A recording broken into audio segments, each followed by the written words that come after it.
jërëjëf Aliou Ba mi faree ci machine bi mbokk yi jërë ngeen jëf ci kaddu gi Barthélémy Ngom nu ngi leen di nuyu di rafetlu seen ànd ak rajo Futur Média ñu yegg ci seen émission daan corona nu koy defee suba su nekk diggante altine ak ajjuma di waxtaanee lu ñeel feebar bi di mbas mi di ñaax askan wi rek ci li nga xamante ni war nañu ko def mu di respecter geste barrières yi.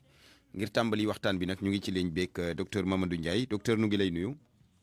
maa ngi lay fay Barthélémy. waaw yow yaay directeur de la prévention foofee ca ministère gi ngalloo wàllum wér-gi-yaram yore it wàllum action sociale di kaddu ki yore kaddu ministère gi docteur booba léegi bés bu nekk ngeen xayma mbas mi yeggee ko askan wi ci fan yi mujj nu nemmeeku ne daal chiffres yi ñu ngi wàññeeku ñu ciy sant yàlla.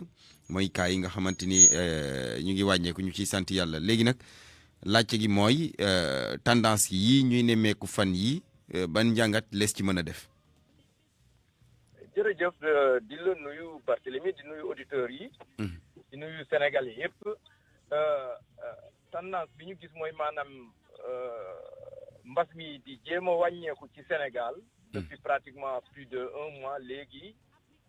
mun nañu wax ne que ñu ngi ci sant yàlla ñu ngi ñaan yàlla aussi mu gën a continuer parce que wàcc bi mu ngi wàcc ñu ngi koy seetlu lu ëpp pratiquement léegi mot ñaari weer ñi nga xam ne que gis nañ ne que courbe bi moom pratiquement dafa wàcc mu ngi wàcc normal mu ngi wàcc pratiquement donc ñun ñu ngi ci sant yàlla seulement di ñaax sénégalais yëpp ñu gën a continuer gën a farlu ci liñ doon def mooy di moytu feebar bi di jël masque yi di jël distance yi di raxas seeni loxo di gën a waxtaan aussi mais également di xamal nit ñi aussi que tendance bi nga xam ne wàcc na maanaam daal du caa génne feebar bi nekkatu fi mu ngi fi ba tey. voilà du caa génne feebar bi nekkatu fi te aussi mun na jolliwaat ñaanuñu ko yàlla mais parce que gis nañu aussi ñun ci adduna bii lañ nekk.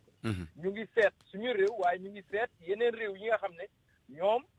demoon nañu ba ñoom tamit ñu commencé affaire tendance bi wàcc mais ñu gis mu commencé waat yëg kon nag ñun tamit. loolu naagu moo koy waral.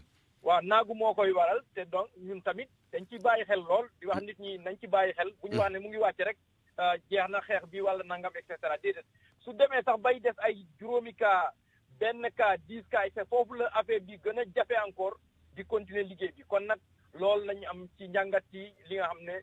seetlu nañ ko temps yi. xeex mbas mi endurance la laaj boobaak léegi ñu ngi ci yéen a ngi ci xam naa coono bi metti na waaye nag sant yàlla ndegam mu ngi ñuy may wér-gi-yaram ba ñu nekk di ko xeex léegi nag wax nga ko léegi tendance bi mu ngi wàcc waaye du caagin ne feebar bi jóge na fi mu ngi fi ba tey leneen lu nga xamante ni daan ci taxaw mu di cas importé yi njiitu réew mi sax Macky Sall. àdduna ci démb ci conseil des ministres sàkku ci ministère bi ñu gën a bàyyi xel frontières yi. waaw dëgg la président li mu wax loolu lu am solo la nañu gën a bàyyi xel ci frontières yi su ngeen seetloo. ci pratiquement depuis lu ëpp weer wala su ngeen seetee wala depuis sax cas importé day faral di am mais su ngeen seetloo ci depuis weer pratiquement wala 3 semaines. da ngeen a seetlu ne que cas importé yi dafa bëri sax mu xaw a bëri.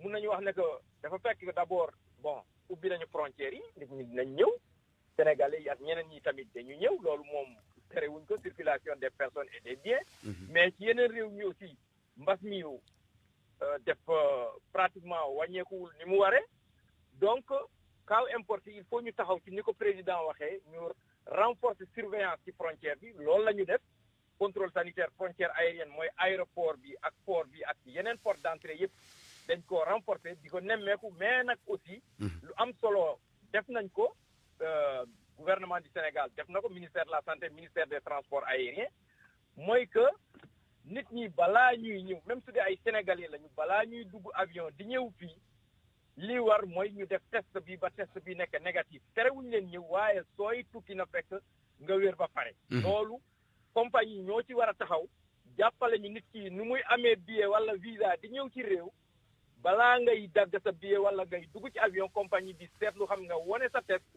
te négatif bu dee c'est négatif doomu mbas mi nekkul ci yow nga doog a tukki su dee doomu mbas bi dafa nekk ci yow nga dallu ba mu génn ci yow nga doog a ñëw loolu nag compagnie ñooñu ci war a jàppale parce que nit ñi mënuñu ñëw ba aéroport ba pare di contrôler foofu di nekk positif dégg nga di dugg ci réew mi parce que ku ñëw sénégalais nga ñëw ba aéroport kenn du la delloo.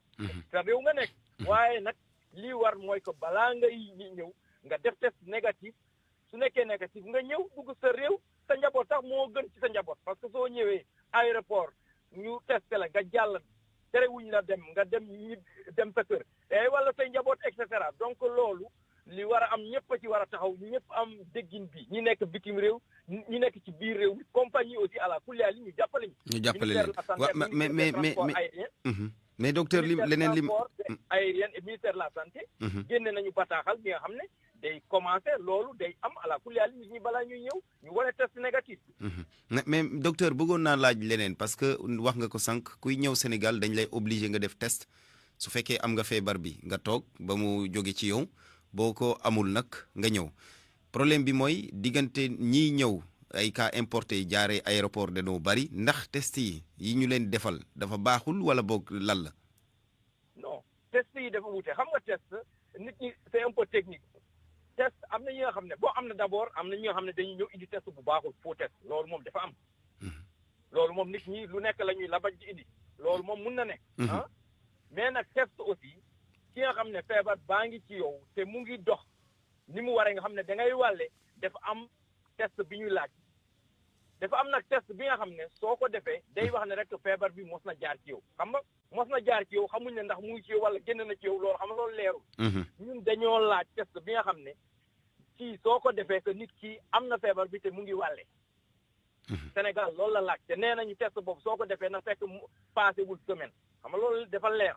ñeneen ñi am na lu ñu laaj mais Sénégal loolu la laaj li ñu laaj ñun techniquement loolu la mooy que nit ki dafa yore feebar bi te feebar bi fi mu toll nii ci wàlle la nekk maanaam feebar bi dafa ci période wàlle la toll donc waaw donc test yi dafa wuute am na ñoo xam ne nag day wax ne rek sérologie loolu moom que am nga anticorps yi mos nga daj ak doomu jàngoro yi xam nga loolu leerul ci pour médecin pour ñun technicien leerul te pour kuy aar askan aussi loolu leerul munoo ci sukkandiku pour am ci loolu lu leer.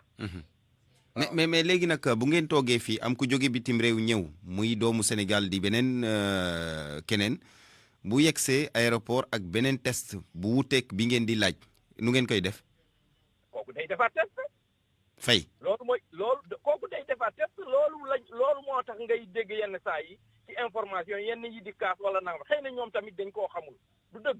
mais nag léegi ñun niñ ko bindee ci lettre bi dafa gën a leer encore une fois que nit ki xam nañu ban test la ñu wax suñu la waxee test PCR loolu lañ ci bind loolu suñ ko bindee waa compagnie yi xam nañu mënoo fi dugg di dem Paris wala États-Unis ci compagnie bi laaju la sa visa sa visa ay passeport bi soo ko indee doo dem amoo visa kon nag loolu xam nañ ko li ci baax ak li ci baaxul niñ ko bindee information bi jot nañ ko dinañ ko xam kayit bi su ñëwee ñoom xam nañ ko àlakuleen su dee nit ki nag dafa indi lu faux contrôle sanitaire frontière aérienne tamit mu nga aéroport dina xam ne ko kayit bi baaxul bu baaxulee aussi nit ñi dañuy reprendre sa test.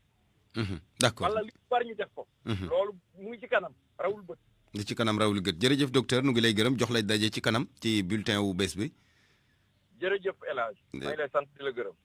jërëjëf docteur Mamadou Ndiaye directeur Barthélemy waaw jërëjëf docteur waaw yendoog jàmm jox la daje ci kanam bu 10h jotee ci xayma bés bi docteur Mamadou Ndiaye directeur de la prévention di it ki yore kàdduk ministère de la santé keneen ki ñuy àndal ci waxtaan bi di docteur Samba Ndiaye docteur nu ngi lay nuyu. maa ngi lay fay si Barthélemy. tey de moom ñaari Ndiaye na ma seq tey. docteur yow yaay médecin chef région nga noonu it directeur service national d'hygiène mbas mi ba mu ameek léegi waa service d'hygiène donte nekkatoo fa liggéey nga ba à la retraite wala boog nekkoon nga njiital service national service d'hygiène boo leen di gis ci terrain bi ñuy xeex di ñaax askan wi loolu lu mu lay def. waaw loolu moom balaa boobu sax dama bëggoon na gërëm nuyu sa auditeurs yi nuyu sa collègues yi ak yëpp. mais maa ngi jóge service d'hygiène ëpp na 10 ans. fa laa retraité. mais maa ngi leen di suivre régulièrement ci seen liggéey. parce que seen liggéey ñu bëri comprendre ñu ko. mais man bi ma nekkee foofu dama doon waxtaan ak sama collègue yi pour dire que service d'hygiène li muy def liggéeyam c'est la prévention primaire. xam nga actuellement su fekkee am na ay cas ce n'est plus la prévention primaire mais c'est la prévention secondaire. loolu service d'hygiène nag li ci ëpp mooy prévention primaire maintenant prévention secondaire mën nañ ko def su fekkee am na ay cas comme par exemple li ñuy dem ci hôpitaux yi wala kër yi xam ni amoon ay cas di désinfecté yooyu prévention secondaire. donc def naa fa 8 ans franchement maa ngi leen di suivre et dama bëggoon remercier le chef de l'État, remercier le ministre de la Santé et tout le personnel parce que vraiment gis naa à travers les médias importance matérielle bi indil service d'hygiène ak gëdd bi ñu jox service d'hygiène vraiment loolu man du ma mës a xeex la xëy na amuloon ci sama jot. waaw parce que ñoom nag toog nañu diir amuñu woon matériel gi war. voilà loolu nag man boo fa nekkee ak ñi muy wutu yëpp moom doon topp xeex yàlla def nag muy door sotti et léegi nag dañuy ñaan rek vraiment ñu gën leen dooleel ci personnel parce que xam naa ni ñu bari si ñoom ñu ngi dem retraite suñu gaawul def recrutement massif daañu am ay problème pour faire utiliser matériel personnel bi waaw leneen it loo nga xamante ne peut-être dinañ ko wax nga léegi prévention primaire la service d'hygiène di def mais yenn saa yi li ma leen di gis ci quartier yi bariwul noonu te lu mel nii dañuy laaj nit ñi set yenn saa yi dama leen di gis rek ci boutique bi la ñuy dem xool ndax anam wa commerce boutiquier bi di jaay normal na am déet buñ ca jógee continuer mais par moment pour nga gis leen ci kër ci koñ yi ñuy dugg ci kër yi di sensibiliser askan bi bariwul li ma koy gis.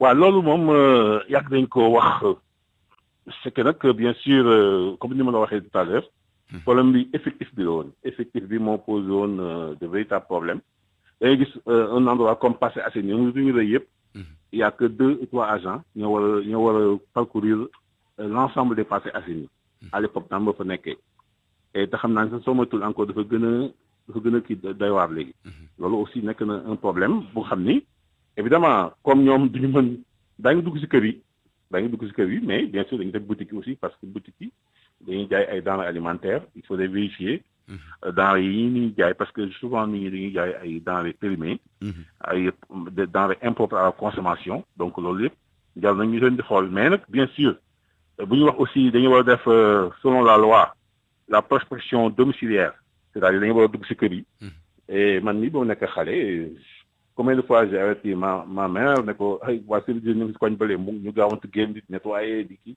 donc loolu il y avait la peur dans le cran des populations loolu nag moo xaw a manqué mais soo xamee ni service d'hygiène de Dakar temps Dakar bi ma xam service d'hygiène Dakar li ñu amoon ci personnel ak matériel avant l'indépendance parce que man fekk naa avant l'indépendance c'est sans commune mesure avec l'état actuel donc nga xool les années 50 ak 60 li ñu amoon ci matériel amoon ci ay personnel ils avaient plus de 600 personnels pour la région de Dakar région de Cap-Vert à l'époque avec du matériel amoon nañu sax kii essence amoon nañu benn ay pompe essence ci biir service d'hygiène mooy bi nekk avenue Blaise Diagne donc camions yi dañuy ñëw rek solo ali ñu dem léegi nag loolu dafa dem nag ba déprécié wu ba nga xam ni daal amatuñu moyens yooyu waaye léegi nag te loolu dafay feeñ ci liggéey bi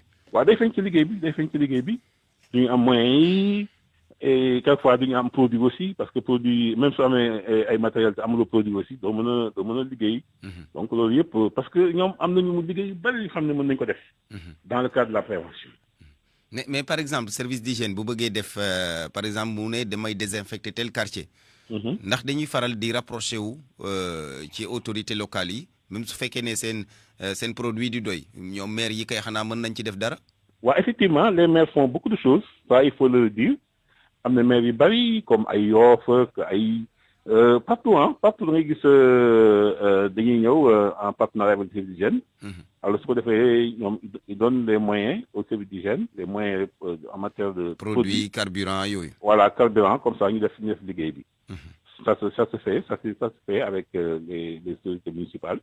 Loolu vraiment c'est à encourager. C'est à encourager bien sûr, mais bon nañ am aussi d'autres moyens parce que quelquefois service d'hygiène day def opération prévention primaire lors des grands événements. Par exemple Magal, Gamou, Popenguine ak yëpp sax. Léegi amul benn organisation religieuse wala bu xam ne du ñu demander l'intervention du service d'hygiène qui doit intervenir en amont avant l'événement pour sécuriser l'eau à boire, l'eau potable, mais sécuriser aussi les eaux usées, sécuriser également la vente des aliments. En tout cas, eaux usées yi bari na ci mbedd yi te gisuma ci service d'hygiène. Service d'hygiène nag souvent ils ont ils signalent ça à l'ONAS. Boo laajte waa ONAS dañuy wax ne waa service d'hygiène dañ leen jox ay quelquefois sax ay sommation pour leur dire que voilà tel. Mais foofu li ñu mën a yem xam nga c'est un service de l'État.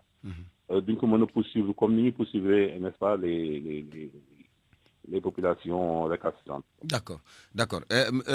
Monsieur Ndiaye ma laaj la feebar bi mbas mi noo ko gisee Sénégal ak tendance yi. waaw mbas mi ni ma gisee Sénégal et là aussi damay gërëm tout le personnel de santé et les autres secteurs parce que la santé ce n'est pas simplement l'absence de maladie. Donc, il y a le bien-être, tout ça qui entre en jeu. Et les autres secteurs de l'administration, et aussi l'administration territoriale, nous peut ensemble œuvrer pour faire en sorte que la maladie éloigne. Donc, moi, bien sûr, j'ai été très, très malheureux lors des critiques. Parce que aussi, dans notre pays, là, les gens aiment critiquer. Parce que quand ils veulent établir ben plan de travail nga jël objectif léegi boo defee sa stratégie nga ni bon léegi voilà les activités que je vais dérouler. Bon il n'est pas dit que activités yi boo commencé rek que da nga am résultat. Mais il y a des gens yoo xam ni même parmi nous des collègues médecins yoo xam ni dañuy di critiquer seen morom. Oui waruñu woon def lii waruñu woon def lii. Il y a des résultats à court, moyen, long terme. Voilà maintenant on a vu maintenant il y a les résultats, il y a une tendance baissière. Mais kenn gis ces oiseaux de mauvais augure. Moi, j'ai toujours défendu le ministère de la Santé parce que je sais que ñu ngi ci yoon bi. Mais sooy xool aussi da ngay xool ni nous sommes dans un village planétaire. Et il faut aussi booy xool le cas du Sénégal. nga xool le cas du monde entier. Le monde ce virus là c'est un virus boo xam ni gars yi maîtriser wuñu ko bu baax. Vous vous rappelez, au départ, les masques sont destinés simplement au personnel de santé. Ça, c'est les grands pays, il n'y a pas. Alors, après, les masques, il n'y a pas. Donc, ça veut dire que les gens, évidemment, ce n'est pas leur faute. C'est un nouveau virus. Maîtriser. Alors, donc, ils tâtonner. Je n'ai pas dit tâtonner, mais en tout cas, ils etc. Donc, voilà, tout ça, il faut prendre ça en compte. Maintenant, nous avons une tendance baissière. Pourquoi une tendance baissière? Oui, c'est le fruit du travail de tout le monde. Et surtout encore la voie communautaire. Et à ce sujet d'ailleurs, il y a une proposition au niveau du ministère. Parce que il ne faut pas attendre qu'il y ait des cas pour commencer maintenant à brandir la participation communautaire. La participation communautaire doit être avant. On doit mettre ça en avant même qu'il y ait une maladie. Mais ça, c'est normal qu'on puisse s'intéresser à la participation communautaire.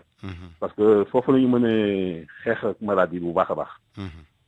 Donc vraiment, tendance baissière bi nag aussi xam nga léegi boo xoolee depuis bi ñu génnee les décisions pour interdire les jeunes à la plage, peut-être mën na nekk aussi un phénomène par rapport à cela. Mais toujours est-il que là, on a constaté une baisse quand même assez substantielle.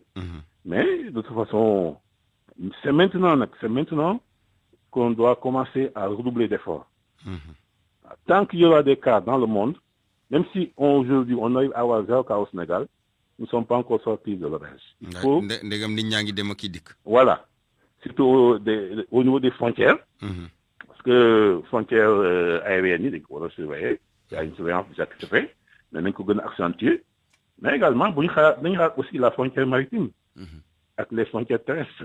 Même si on sait que les frontières terrestres sont poreuses parce que il y a bien sûr des éléments de frontières, mais il y a des endroits, malheureusement, qui n'ont pas de frontières. Mais moi, je suggère qu'on utilise même les forces de défense et de sécurité pour aider donc les gens, surtout pour les frontières terrestres. Nous continuer de sol masque. Voilà, masque, c'est obligatoire.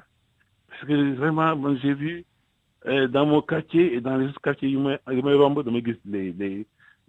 les jeunes, mais maintenant même des personnes d'un âge dootuñu sol ay masque te loolu dañ ko war a sol xam nga port de masque yi bokk na ci li indi tendance baissière bi donc ak distanciation yeeg yëpp ñuy wax yëpp quoi lavage des mains donc ça ce kii boobu dañ ko war a continuer ko de façon pour bañ ko arrêter waaw d'accord jërëjëf docteur nu ngi lay gërëm waaye maa ngi lay sant jërëjëf. jëndoog jàmm docteur Cheikh Samba Ndiaye médecin chef de région nekkoon it directeur service national d'hygiène 9h jot na ba toftal ñetti simili mbokk yi nag ñu yegg si jox leen kàddu gi ci 88 628 14 14 88 628 14 14 di pàcc bu mujj bi ci seen émission Daan Corona.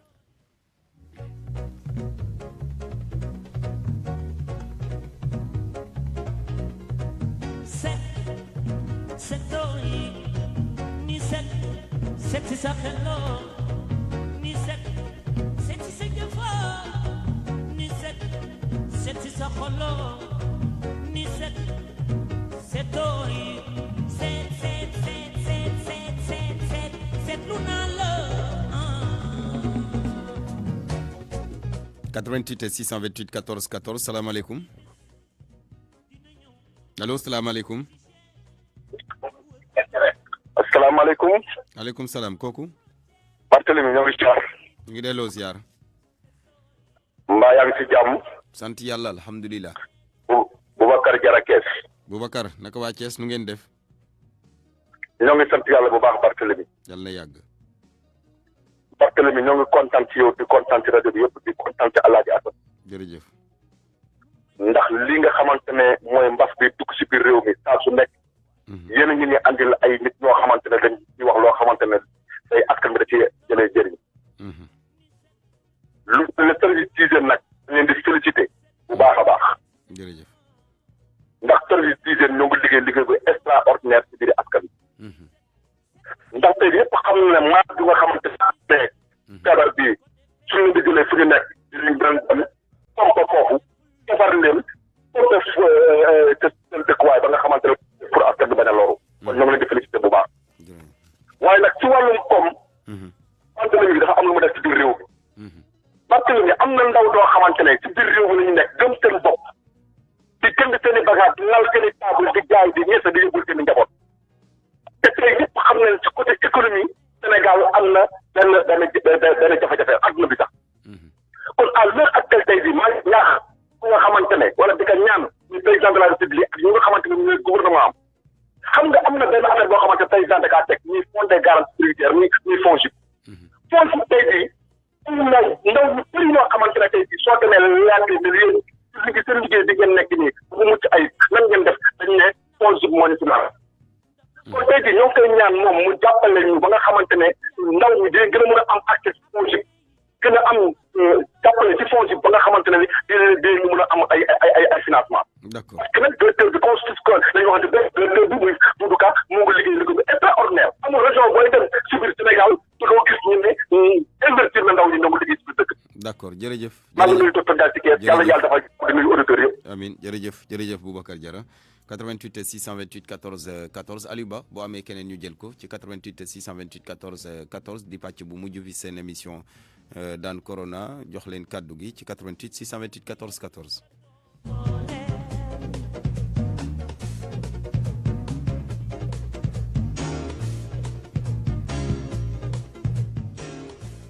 salaamaaleykum. allo. salaamaaleykum. maaleykum salaam wa rahmatulah. aha kooku. kooku la Barthélémy. waaw. ba sëñ na nga def. ñu ngi sant yàlla rek kooku. la kii de Umar Sow la Fuladu. Umar naka waa Fuladu. waaw ginnaaw ma sant yàlla julli ci yéen di rafetlu vraiment liggéey vraiment seen rajo bi. di rafetlu vraiment liggéey El Hadj Assane Gueye di wax dëgg yàlla depuis mbas mi tàmbali ba léegi. loolu su taayu ci doom mu ngi def lu mu ci mën laala ci kaw askan wi loolu mooy yàlla suñu borom mu mun am fay yàlla suñu borom na ko fayal. amiin di fay ko mboolem auditeur ak mboolem liggéey si rajo bi. ci média yëpp. vraiment taxaw leen fi ngeen war a taxawee. léegi nag population bi moo ci des population bi moo ci war a góorgóorlu vraiment taxaw jàmbaar. waa kër docteur lépp lu ñu waroon def nañ ko état bi wax dëgg la seetaanul population bi état bi def na lu ñu war a def yëpp rek ko laa la wax waxuma la à 100% mais mun naa la à 99% état bi def na ko. bu dee taxaw na waa kër docteur taxaw na population bi lan moo def léegi comme ni docteur bi wax léegi ni takk masque yi actuellement moo fi des. nañu gën a farlu laa la takk masque yi laa la takk masque yi pisee takk masque yi c'est une affaire boo xam ne vraiment loolu affaire bu noble la man mun naa ko ci laa la pisee kii moytu feebar loolu moo différent dafa mel ni ku la wax dina nga sangu ji fataaru la bëgg nañu gën a taxaw laa la te encore di rafetlu vraiment taxawaay les autorités locales du département de Kolda mel ni le professeur Moussa Baldé ci Kolda taxaw na vraiment ak suñ ko war a taxaw laa la ci affaire mbas mi laa la indi na masque indi na moyen indi na lépp loo xam ne daal dina ko ñu ngi ci laa la ñu ngi wax président de la République vraiment am na bàyyi fa nekkal fii mooy le sogo ñu am nit la nga jël koy taxaw li ñu mën koy jërëjëf ma wax di leen ñaanal yàlla defal nañ ci am amiin ñun ñëpp ci bokk jërëjëf Oumar Sow foofee ca Kolda ñu nuyu waa Kolda di leen ñaanal kendal ak jàmm 88 628 14 14 88 628 14 14 mu di pàcc bu mujj seen émission daan corona di kàddu askan wi.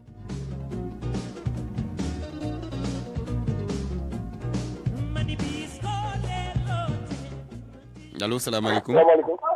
maaleykum salaam kooku. Xaas Mbaye la lakk boobu. Xaas noo def. maa ngi lay jaar ñu ndokkeel di la ñaanal bu baax a baax. naka waa Mbacke quoi Bawol yëpp. comme ni ko waxee rek vraiment RFM moom. te kaw te kanam parce que macha allah parce que wax dëgg yàlla corona ba mu amee ci réew ba léegi. vraiment taxaw na ci taxawaay boo xam ne ñëpp boo koy rafetlu. di ñaanal sëñ Cheikh Fall Mbow sëñ Jalle sëñ Modou Roque sëñ Mbacke àlla ji. parce que man li ma si mooy ci problème mu masque yi. masque yi na ci gars yi insisté gën di ko takk parce que am na solo ñaar dana tax sot bi wàññeeku dana tax grippe bi wàññeeku dana tax même ni nga daan jàkkaarloo man di wax ak man sax ay ci fi dima tax boo takkee masque loolu dana wàññeeku kon loolu am solo la kon bu ko kenn caaxaan ndax masque moom lu am la lu sérieux la comme lu sérieux la rek nañ ci jël suñu responsabilité comme niñ delloo ci ginnaaw ci dëkk bi nañ ci gën a góorgóorlu ba mu jeex tàkk ñu ñaan suñu borom daal balaa gàmm bi yàlla nekk 0 cas ñaanal sëriñ Mountakha Bassirou ak Alaaji Moustapha Diop Patis taxaw na taxawaay bu rafet ci màggal gi ci problème masque salaamaaleykum wa taala wa barakatu jërëjëf Xaas Mbaye Mbacke Bawol 88 628 14 14 Aliou Ba waamee keneen 88 628 14 14 gis-gis weccu xalaat ci feebar bi di mbas mi di pàcc bu mujj ci seen émission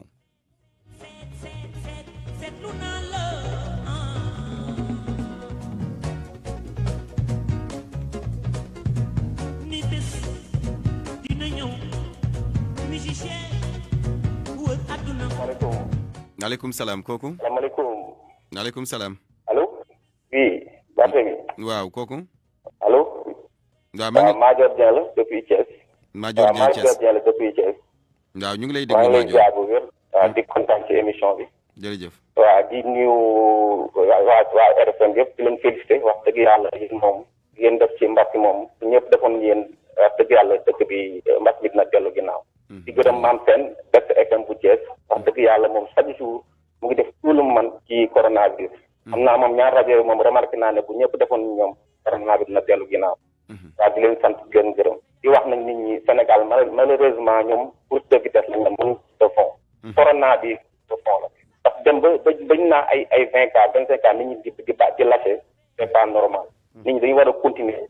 xam nga jàpp yëpp muy sur le plan économique surtout au niveau des entreprises metti na jàpp gars yi amuñu salaire fayeekuñu dëgg la mais nañu jàpp parce que bu ñu ko jàppale économie day nërmeelu man la loolu laa di encouragé ñu ko nit tàkk masque yi parce que distanciation moom respecté ko mais au moins ñu tàkk masque yi parce que gis naa ne man li ma sant ci masque yi mooy depuis ñu commencé capté masque yi soj sax xaw naa wàññeeku raam nit ñi daan sojee di ni xaw na raam donc nañ jàpp ci continuer ce n'est pas le moment de lâcher di sant d'accord jërëjëf Madior Dieng ca Thiès 88 628 14 14 nuyu ñuy waa Thiès yëpp Aliou Ba boo amee keneen ñu jël ko 88 628 14 14 am gis-gis yu bees waa recherche di seeneneen na xeex bi dafa metti ni bis yàlla ñëw allo salaamaaleykum allo oui salaamaaleykum maaleykum salaam kooku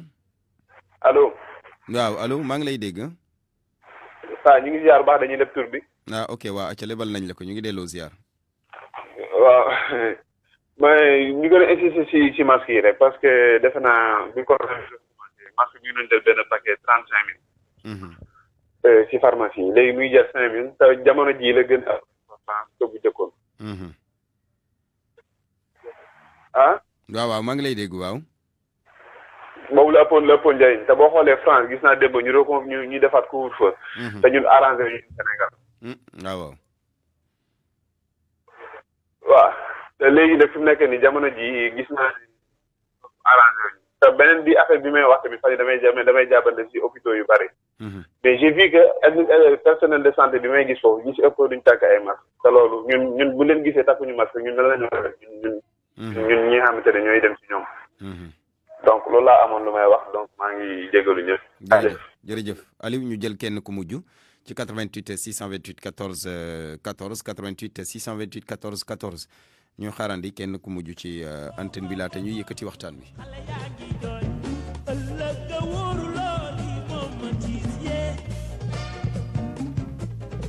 allo salaamaaleykum. maaleykum salaam. kooku. Barthélémy. waaw. yàlla ji xaare gay la. Alaaji nu ngeen def. sant yàlla bu baax. yàlla sant yàgg. ñoo ngi lay nuyu di la indil nuyoo waa Daaru Geeg sañ cib siin. waaw nuyul ma waa Daaru yëpp. ñooñu daal nee nañ. beneen lu ñu xam ci feebar bi ci RFM lañ ko xamee. loolu nag man kàddu cant laay rajo. ak yéen fi liggéeyee. d'accord ak le PCA. le Youssou Ndour waxam ba muy doog a tàmbali fondation amatul rajo amatul site internet amatul xeex daan corona rek moo fi am. loolu ngeen wéy na lii. lii nag la rajo di jëriñ dañ ciy jëlee information yi nga xamee nga xam. kon rajo bi ca kaw ca kanam yéen ak ñi ciy liggéey ñëpp. bari na ñoo man ñoo xamante ne li nga xam ci feebar bi ci rajo bi lañ ko xamee. waaye ngeen xëy ngeen wax ci xam dara ku ci géeju mu wax nam ko xalaate ngeen jël ko ko ci askan wi. loolu nag ngërëm la loolu éditeurs yi amel. di leen ko man maa ci leen koy jottali. ñu ngeen di gërëm waa rajo ensemble rajo bi ñëpp ñu ngeen di gërëm. jërëjëf ñëpp defen ni yéen sax bi jagleel bi. jërëjëf xaaya mu nekkoon nag auditeur bu mujj ci émission bi tey bi ñu ngi leen di gërëm mboolem ñi fi woote yëpp gërëm docteur Mamadou Ndiaye mi ubbi waxtaan bi gërëm it docteur Cheikh Samba Ndiaye nekkoon directeur service national d'hygiène kaddu yi muy fi yëkkati gërëm mboolem ñi fi woote yëpp gërëm it ñi nga xamante ni ñoo toogoon ji teewlu émission bi ñu ngi leen di sant bu baax dama koy faral di wax kuy wax moom dafay bëgg ku ko déglu ñu ngi leen di gërëm liggéey bi nag gaa li ñuy def fii yëpp askan wee ko moom ndax li ñu yëkkati daal mooy gindi askan wi ci feebar bi gën leen a ñaax gën leen a sensibiliser ci sensibilisation boobu danaa fa taxaw ndax li ñuy sàkku rek ci nit ñi mooy ñu gën a respecter masque yi donte sax feebar baa ngi wàññeeku ñu ciy sant yàlla waaye teewul ne virus bi jóge na fi mu ngi fi ba tey dégg ngeen sànq docteur Mamadou Ndiaye wax na ko ba tax na daal nañu gën a farlu ci masque yi am nañu ko wax sax wax nañu dëgg ndax fan yi moom damay seetlu ne soj bi moom daanaka Aliou Ba mais weer yee passé laata mbas mi daanaka ñetti fan yu nekk mu soj waaye ba mbas mi ñëwee ba léegi daal soj bi dafa mel ni da ko bàyyi kon nag nañu continuer rek di takk masque yi loolu su ko defee ñu feebar bi mën a dem ci suuf nun ko bëggee daan ko su ko defee ku nekk mën a dellu ca la mu nekkoon ci coobare boppam ndaxte conséquences yi tukkee ci mbas mi bari na am na ku ko wax léegi am na ñu ci jaaree ñàkk seen liggéey te loolu nga xam ne am na nit ñoo xamante ne ñuy ci gannaaw kooku coono la te loolu coono bi ko andi mu di mbas mi donc loolu rek war na mën a tax ñëpp def ko ku nekk def ko sa mbiri bopp xeex ko mu jóge fi su ko defee rek ñu mën a dellu ci suñuy activité ci suñu coobare bopp ñu ngi leen di gërëm bu baax di rafetlu seen ànd ak rajo Futur Média Barthélémy Ngom ne woon ci kàddu gi Aliou Ba ci machine bi ñu ngi leen di ñaanal jàmm te di ko sàkku ci yéen yéen doog jàmm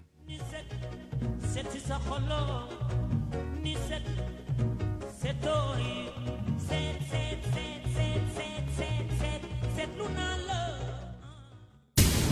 publicité sur RFM.